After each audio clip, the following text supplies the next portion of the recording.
Hello student, स्वागत है आप सभी का आपके अपने YouTube channel Ajay maths mania में। आप चैनल पर नए हैं तो चैनल को लाइक और सब्सक्राइब जरूर करें अगर आपको सेशन अच्छा लगता है तो। ये क्लास 8 का square and square root chapter को आज हम पढ़ेंगे। Class 8 square and square root हमारा, इसमें ये आपको हिंदी और इंग्लिश दोनों में पढ़ाया जाएगा ताकि आप किसी भी माध्यम से पढ़ते हो तो आपको समझने में दिक्कत ना हो। तो आज हम पढ़ेंगे स्क्वायर और स्क्वायर रूट। तो चलिए, स्क्वायर और स्क्वायर रूट में सबसे पहले हम स्क्वायर के बारे में समझते हैं। स्क्वायर को हिंदी में बोलते हैं वर्ग। आप नाम जरूर सुने होंगे, कोई ना कोई नाम जरूर सुने होंगे। स्क्वायर है, ये वर्ग है, ऐसा आप जरूर सुने होंगे। तो ये होता क्या है? वर्ग क्या होता है? वर्ग का मतलब होता है किसी भी संख्या को दो बार उसको में मल्टीप्लाई किया गया है। दो बार एक ही संख्या आई है वो उसका वर्ग हो। जैसे 2 गुणे 2 यहाँ पर लिखा गया है, 2 को 2 बार हमने लिखा है मल्टीप्लाई करके। तो ये 2 को 2 बार कैसे लिखा जाएगा? पावर एक्सपोनेंट में भी बताया गया था। 2 पर पावर 2 होगा, 2 टू द पावर 2 होगा। अभी इसको बोलते हैं स्क्वायर। 2 टू द पावर 2 है, इसको बोलते हैं, ये आपका हो गया स्क्वायर। इसमें हमको स्क्वायर निकालना है, ये सीखेंगे कि स्क्वायर निकालते कैसे हैं। तो सबसे पहले समझिए कि 2 का स्क्वायर, तो 2 का स्क्वायर जो होता है वो 4 होता है। ये 4 कैसे हो गया? इसी को मल्टीप्लाई कीजिए, 2 का 2 में मल्टीप्लाई कीजिएगा तो क्या हो जाएगा? 4 हो जाएगा। तो इसी चीज को हम स्क्वायर के रूप में लिखते हैं कि 2 का स्क्वायर कितना होता है? तो 4 होता है। तो यह बात आपको समझ में आ रही होगी कि स्क्वायर क्या होता है। जैसे 3 का स्क्वायर हमने कह दिया, तो 3 का स्क्वायर होता है 9, 3 का स्क्वायर जो होता है 9 होता है। अब ये कैसे है? क्योंकि 3 का स्क्वायर है, 2 बार है, तो ये हो जाएगा 3 इंटू 3 हो जाएगा। तो 3 3 जा 9 हो गया। तो ये आपका 3 का स्क्वायर 9 हो गया। तो ये जो होगा ये स्क्वायर होगा, और स्क्वायर कितना होगा? 9 होगा। ये हो गया 3 स्क्वायर, और 3 का स्क्वायर कितना होगा? तो 9 होगा। इसी के साथ इसको भी समझ लेते हैं, स्क्वायर रूट क्या है। स्क्वायर रूट क्या है? इसको हिंदी में वर्गमूल बोलते हैं, वर्गमूल बोलते हैं। स्क्वायर रूट मतलब वर्गमूल। अब वर्गमूल क्या होता है? तो फिर से हम इसी संख्या को लेते हैं, इसको ले लीजिए। 3 का स्क्वायर 9 है। वर्गमूल में क्या होता है कि ये जो 9 है ये आपका आ जाएगा इस तरह से, अंडर रूट 9 आ जाएगा। इस पर जो है ये रूट चढ़ जाएगा, और रूट चढ़ जाने का मतलब है कि यह स्क्वायर रूट पूछ रहा है। यहाँ पर अब कुछ लिखा नहीं हुआ है, तो यहाँ पर हमेशा 2 जो होता है ना वो छिपा रहता है, क्योंकि जब आप क्यूब रूट पढ़ेंगे तो वहाँ पर यहाँ आपको लिखा हुआ मिलेगा 3 मिलेगा लिखा हुआ, लेकिन यहाँ पर कुछ नहीं लिखा हुआ है, तो इसमें 2 हमेशा मेंशन रहता है, इसीलिए कुछ लिखा नहीं जाता है, और इसको हम स्क्वायर रूट ही बोलते हैं। तो ये जो हो गया ना, ये हमारा क्या हो गया? स्क्वायर रूट हो गया। तो अब स्क्वायर रूट 9 जो है किसका स्क्वायर रूट है? तो 3 का है। 9 जो है किसका स्क्वायर रूट है? तो 3 का हो गया। ये हो गया आपका स्क्वायर रूट, इसको बोलते हैं स्क्वायर रूट। और जो 9 का स्क्वायर रूट क्या होगा? तो 3 होगा। उसी तरह से इसको देखिए, अब यहाँ पर जो था 3 का स्क्वायर कितना होगा? तो 9 होगा। इसको बोलते हैं 3 स्क्वायर, और इसको इसका जो आंसर मिलेगा वो 9 होगा। तो 3 का स्क्वायर कितना होता है? 9 होता है। 2 का स्क्वायर कितना होता है? तो 4 होता है। अब आपको अगर स्क्वायर निकालने के लिए कहा जाए कि कैसे आप निकालिएगा, तो आपको क्या करना है? बस किसी भी संख्या का, जैसे हमको 9 का स्क्वायर निकालना है, तो 9 गुणे 9 हो जाएगा, 9 9 जा 81 हो जाएगा। इसका मतलब है 9 का स्क्वायर इक्वल टू हो जाएगा 81। किसी भी संख्या का आपको स्क्वायर निकालना है तो बस 2 बार उसको आप मल्टीप्लाई कर दीजिए, वो आपका स्क्वायर बन जाएगा। और इस स्क्वायर का जो आंसर होगा, जैसे यहाँ पर 9 इंटू 9 किया गया है तो 9 स्क्वायर हो गया। 9 स्क्वायर का जो वैल्यू होता है, जो मान होता है, वो 81 होता है। इसी तरह से अगर ये बोल दे कि बताइए जो 81 है, ये रूट 81 का वैल्यू कितना होता है? तो 9 होता है, क्योंकि अब रूट हो गया तो रूट 81 का वैल्यू क्या होगा? तो 9 होगा। लेकिन कुछ ऐसे प्रॉपर्टीज भी हैं स्क्वायर में, कुछ स्क्वायर के गुण भी हैं, जिसकी सहायता से हम बहुत आसानी से जान सकते हैं कि कौन सी संख्या का स्क्वायर रूट बनेगा, कौन सी संख्या का नहीं बनेगा, कौन सी संख्या के आगे पीछे किस प्रकार की संख्या रहेगी, तो क्या स्क्वायर होगा, उसको समझने में आसानी होगी। चलिए उसको समझते हैं। तो स्क्वायर का जो प्रॉपर्टी होता है, वर्ग का जो प्रॉपर्टी होता है, जिसकी वजह से हम, जिसकी सहायता से हम आसानी से जान सकते हैं कि कौन सी संख्या का स्क्वायर बनेगा, कौन सी संख्या का नहीं बनेगा, कौन सी संख्या किस स्थान पर है तो उसका स्क्वायर कितना हो सकता है, मतलब हम एक अनुमान लगा सकते हैं। इससे आपको स्क्वायर निकालने में मदद मिलेगी। तो प्रॉपर्टी क्या होता है, क्या क्या प्रॉपर्टी इसकी होती है? प्रॉपर्टी ऑफ स्क्वायर, इसका मतलब हुआ वर्ग के गुण। सबसे पहला इसका जो प्रॉपर्टी है वो प्रॉपर्टी हमारा है कि square of odd number is always odd. Square of odd number is always odd. इसको हिंदी में अगर लिखिएगा तो ये बन जाएगा कि विषम संख्याओं का जो स्क्वायर होता है वो विषम संख्या का स्क्वायर, विषम संख्या का वर्ग जो होता है ना वो हमेशा विषम होता है, हमेशा विषम होता है। ठीक है, विषम संख्याओं का जो वर्ग होता है वो हमेशा विषम होता है। कैसे? जैसे मान लीजिए कि हमारे पास एग्जाम्पल के तौर पर कुछ संख्या हम ले लेते हैं। जैसे मान लीजिए थ्री, थ्री जो है एक विषम संख्या, ओड नंबर है। और ओड नंबर क्या होते हैं? ऐसी संख्या जो 2 से पूर्णतः विभाजित नहीं होती, which number is not divisible by 2 का ऑड नंबर। जैसे थ्री है, थ्री हमारा ऑड नंबर है, तो थ्री का जब हम स्क्वायर करेंगे ना, थ्री का स्क्वायर जो होता है 9 होता है। तो देखिए थ्री जो है ये ओड नंबर है और इसका जो स्क्वायर है यानी कि इसका जो तो थ्री आपका ओड नंबर था, 9 भी आपका ओड नंबर ही मिला। इसीलिए ये प्रॉपर्टी बोल रहा है कि विषम संख्या का वर्ग हमेशा विषम होता है। कोई भी विषम संख्या ले लीजिए, जैसे हमने 11 ले लिया, 11 का स्क्वायर 121 होता है। आप करके देख लीजिएगा। अब वैसे हम स्क्वायर निकालने का भी तरीका बताएंगे कि कैसे निकाला जाता है। 2 और मल्टीप्लाई कीजिएगा 121 होगा। तो विषम संख्याओं का जो स्क्वायर होता है वो विषम होता है। जैसे थ्री का इसमें है तो 9 हुआ, थ्री इसमें आपका ओड नंबर है तो 9 भी ओड नंबर है। 11 का स्क्वायर हमने किया, 11 एक ओड नंबर है तो 121 भी ओड नंबर है। चलिए कुछ और देख लेते हैं, थोड़ा सा बड़ा देख लेते हैं। जैसे 23 का स्क्वायर हमने कर दिया, ठीक है, 23 का स्क्वायर हमने कर दिया। तो 23 का स्क्वायर आप जब कीजिएगा तो 529 होगा। 23 का स्क्वायर 529 होगा। तो देखिए 23 भी ओड नंबर है और 529 भी ओड नंबर आपको प्राप्त हुआ है। तो इस चीज़ को आप याद रखिएगा। आप एक कलम कापी लेकर बैठ सकते हैं और इस सारे प्रॉपर्टी को लिख सकते हैं। चलिए दूसरा प्रॉपर्टी देखते हैं। अगला प्रॉपर्टी भी हमारा इसी तरह से है जैसे पहला था, फर्स्ट वाला था। उसमें क्या था कि विषम संख्याओं का स्क्वायर विषम संख्या होता है, उसी तरह सम संख्या का स्क्वायर जो होता है हमेशा सम होता है। लिख लीजिए स्क्वायर ऑफ इवन नंबर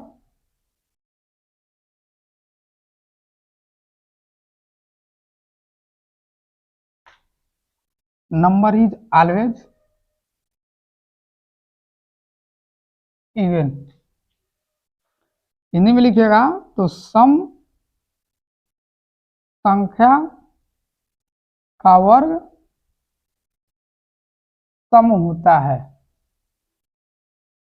सम संख्या का वर्ग जो होता है वो सम प्राप्त होता है।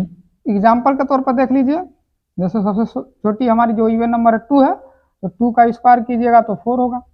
तो 2 भी हमारा इवन नंबर है और 4 भी हमारा इवन नंबर है। जैसे हम कुछ और ले लेते हैं, जैसे 12 ले लेते हैं, 12 का स्क्वायर कीजिएगा तो यह हो जाएगा 144।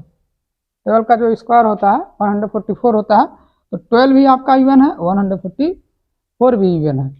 इसी तरह से आप और ले सकते हैं। जैसे मान लीजिए हमने 18 का कर दिया, 18 का बताइए सर, 18 का जो स्क्वायर होता है वो कितना होता है? तो 18 का स्क्वायर होता है 324।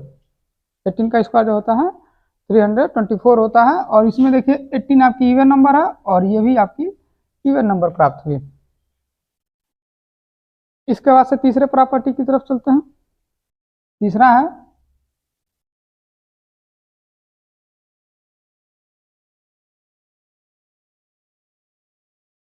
Number is ending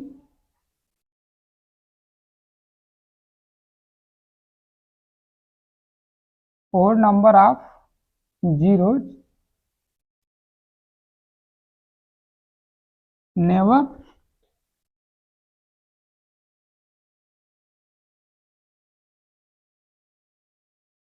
A perfect square. तीसरा प्रॉपर्टी है a number is ending odd number of zero never a perfect square. Hindi में अगर इसको लिखिएगा तो हो जाएगा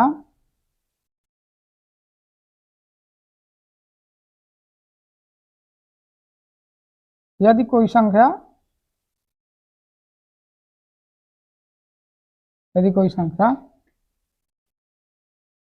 विषम शून्यों के साथ समाप्त होती है तो वो संख्या पूर्ण वर्ग नहीं होती है।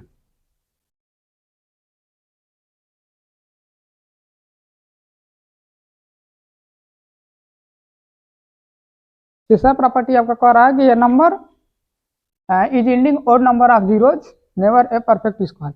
यदि कोई संख्या विषम संख्या के शून्यों के साथ अगर वो समाप्त होती है तो वो क्या होगी, आपकी परफेक्ट स्क्वायर नहीं होगी, पूर्ण स्क्वायर या पूर्ण रूप से वर्ग नहीं होगी।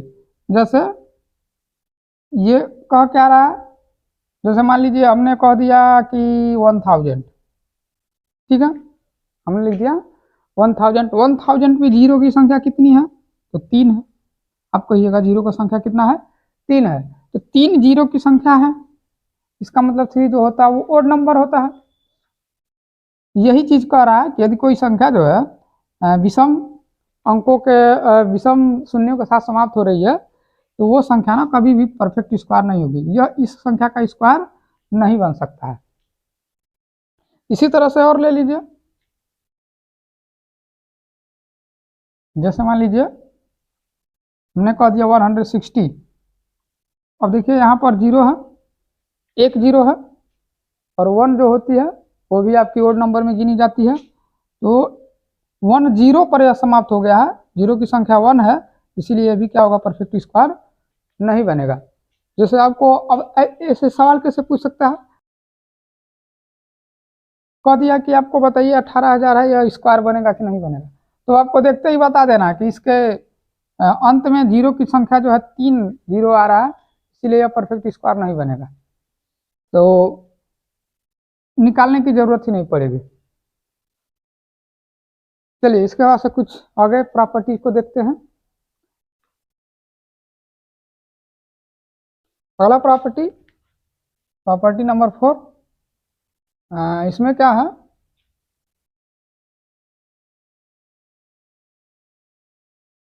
ए number is ending 2, 3, 7 and 8। A number is ending 2, 3, 7 and 8 is never a perfect square।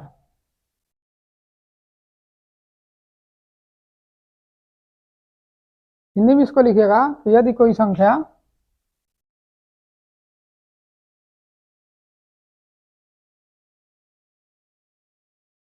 दो, 3, 7 और 8 पर समाप्त होती है,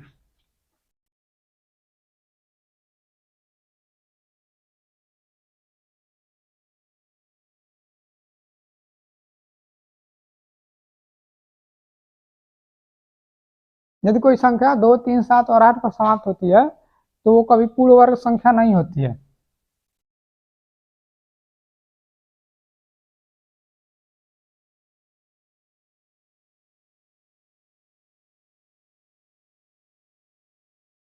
चलिए इसको समझते हैं। कह रहा है number is ending 2, 3, 7 and 8 is never a perfect square. यदि कोई संख्या 2, 3, 7 और 8 पर समाप्त होती है तो वो पूर्ण वर्ग संख्या नहीं होती है। इसका मतलब क्या है कि किसी भी संख्या के अंत में, एग्जाम्पल के तौर पर हम देखें, यदि आपको स्क्वायर पूछा जा रहा है और नंबर दिया हुआ है तो मान लीजिए आपको दे दिया 32, 32 में जो संख्या ये समाप्त हो रही है वो इसका अंक जो है वो 2 पर है, 2 पर समाप्त हो रहा है। संख्या जो है समाप्त किस पर हो रही है, 2 पर हो रही है, और 2 पर समाप्त हो रही है, इसलिए यह पूर्ण वर्ग संख्या नहीं बन सकती है।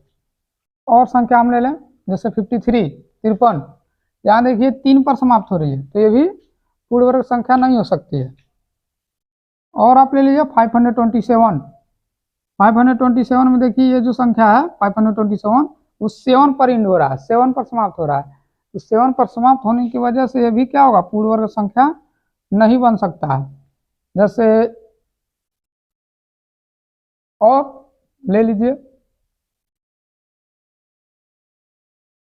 ठीक है, ये 8 पर समाप्त हो रहा है, इसीलिए यह पूर्ण वर्ग संख्या नहीं बन सकता है।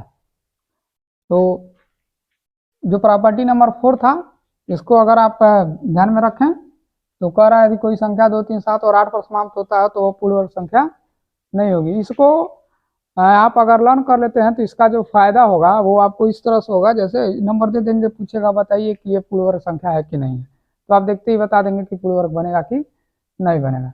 चलिए अगला प्रॉपर्टी 5वां नंबर, ए नंबर इज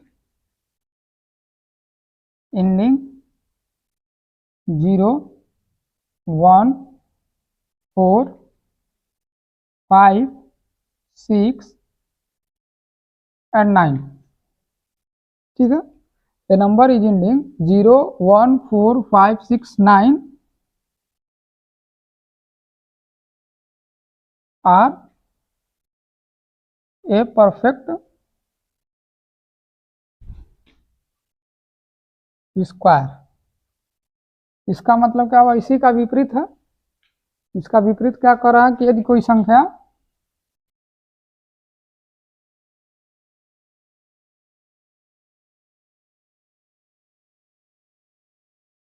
शून्य, 1, 4, 5, 6 और 9 पर समाप्त होती है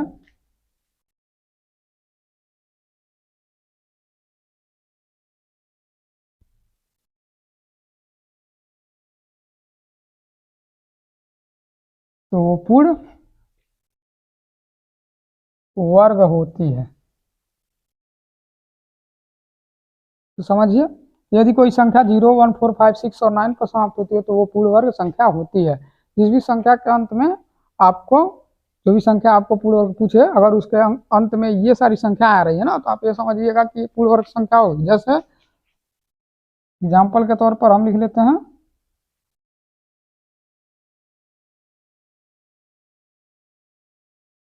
जैसे 100 है, देखिए 0 पर समाप्त हुआ है। जैसे आपको कह दिया 121, 1 पर समाप्त हुआ है। ये 121 जो होता है 11 का स्क्वायर होता है, 100 जो होता है 10 का होता है। इसी तरह से आपको 25 दे दे, 5 पर इंड हुआ है तो 25 जो होता है 5 का स्क्वायर होता है। इसी तरह से आपको 36 दे दे तो 6 का ये स्क्वायर होता है, 36 जो होता है 6 का स्क्वायर होता है, और समाप्त किस पर हुआ है, 6 पर हुआ है। इसी तरह से आपको दे दे 169 दे दिया, तो यहाँ पर देखिए 169 जो है 9 पर इंड हुआ है, समाप्त हुआ है, तो 169 जो होता है वो 13 का स्क्वायर होता है। तो जो जिस भी संख्या के अंत में 0, 1, 4, 5, 6 और 9 अगर आ रहा है, जो भी संख्या का आपको स्क्वायर पूछ रहा है, अगर उसके अंत में ये सारी संख्याएं आ रही है तो आप यह समझ सकते हैं कि यह संख्या कहीं ना कहीं पूर्ण वर्ग बनेगी। चलिए इसके बाद अगले प्रॉपर्टी की ओर चलते हैं।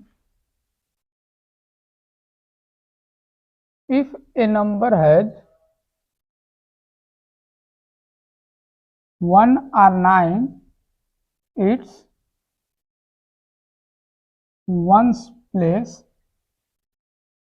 then its square end with 1।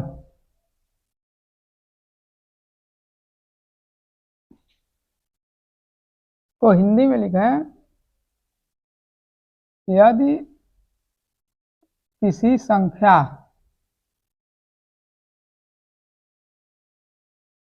के इकाई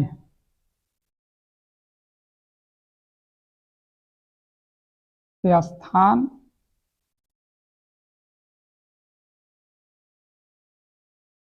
का अंक 1 या 9 हो तो